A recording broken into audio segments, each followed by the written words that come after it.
ఇందిరమ్మ రాజ్యం అంటే ఇంటింటా సంక్షోభం అని అందరికీ అర్థమైంది. మరి మనందరి మనసులో నిండా ఉంది, మళ్ళా కేసీఆర్ సార్ రావాలి, మళ్ళా వర్ధనపేటలో గులాబీ జెండా ఎగరాలి, మళ్ళా ఆరూరి రమేష్ గారు మళ్ళా మీ నాయకత్వంలో మీ అందరి అభిమానంతో తప్పకుండా తిరిగి ఎమ్మెల్యే కావాలి అనే కోరిక మీ అందరికి ఉన్నది. కానీ కోరిక కేవలం మనసులో ఉంటే సరిపోదు.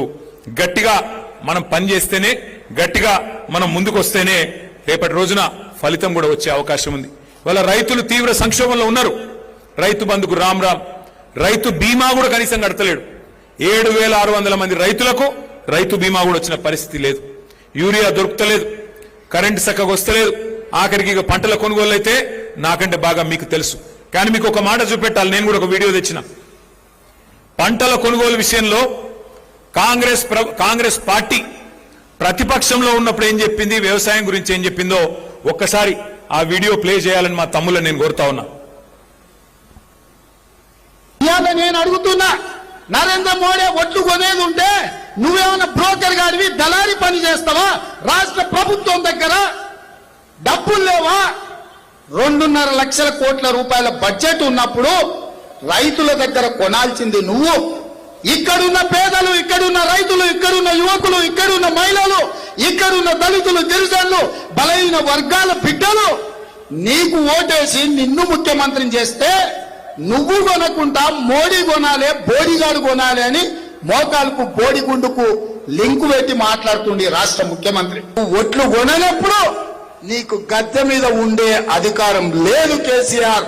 నేను ఈ వేదిక మీద నుంచి మా పెద్దల అనుమతితో చెప్తున్నా, 10,000 కోట్ల రూపాయలు మాకి, మా కాంగ్రెస్ పార్టీ చివరి గింజ వరకు వరి ధాన్యం కొంటుంది, విదేశాలకు ఎగుమతి చేసి రైతులకు గిట్టుబాటు ధర, మంచి ధర 1960 రూపాయలే కాదు 500 రూపాయల అదనపు బోనస్. ఛత్తీస్గఢ్ లో ఎట్లయితే మా భూపేష్ బఘేల్ ముఖ్యమంత్రి ఇస్తుండో 500 రూపాయల అదనంగా బోనస్ ఇస్తాం. ఇప్పుడు ఏం మాట్లాడినో విన్నారా? ముఖ్యమంత్రిని పట్టుకొని ఆ రోజు కేసీఆర్ గారిని పట్టుకొని బ్రోకర్ అన్నాడు. నువ్వేమన్నా బ్రోకర్వా? మోడీ కొంటేనే నువ్వు కొంటావా? 2.5 లక్షల కోట్ల బడ్జెట్ ఉంది, ఎందుకు కొనవు వడ్లు అన్నాడు. కొన్నాడా మరి మొన్న వడ్లు? కొన్నాడా కొనలేదా? మక్కలు కొన్నాడా? ఎన్ని రోజులు ఎదురు చూపులు? 60 రోజులు. నిన్నగాక మొన్న కేబినెట్ లో నిర్ణయం తీసుకున్నాడు. ఏం నిర్ణయం తీసుకున్నాడు? మోడీ ఎంత కొనమంటే గంతే కొంటా, మోడీ నాకు ఎంత కోటా ఇస్తే గంతే కోటా. ఇప్పుడే తెలియదు మీకు, వచ్చే సీజన్ లో తెలుస్తుంది. ఇప్పుడు తెలియదు మనకు, వచ్చే సీజన్ లో రైతులకు అర్థమవుతుంది రేవంత్ రెడ్డి గారు తీసుకున్న నిర్ణయం. ఇవాళ ఆయన మాట్లాడిన మాటలు మీరు విన్నారు. 10,000 కోట్ల రూపాయలు ఇస్తే చివరి గింజ దాకా మేమే కొంటాం. ప్రతి పంటకు బోనస్ ఇస్తాం. పత్తికి బోనస్, శనగలకు బోనస్, కందులకు బోనస్, జొన్నలకు బోనస్, వడ్లకు బోనస్, మక్కలకు బోనస్, అన్నిటికీ 500 రూపాయల బోనస్ ఇస్తాం. అట్లాగే వడ్లల్లో కూడా ఆ రోజు చెప్పలే, దొడ్డు వడ్లకి ఇస్తా అన్నాడు, సన్న వడ్లకి ఇస్తా అన్నాడు. కానీ ఇవాళ పరిస్థితి ఏంది? దేనికన్నా బోనస్ వస్తుందా? బోనస్ బోగస్ అయిపోయింది. వడ్లు కొనుడు లేదు, మక్కలు కొనుడు లేదు, పంటలు లేదు.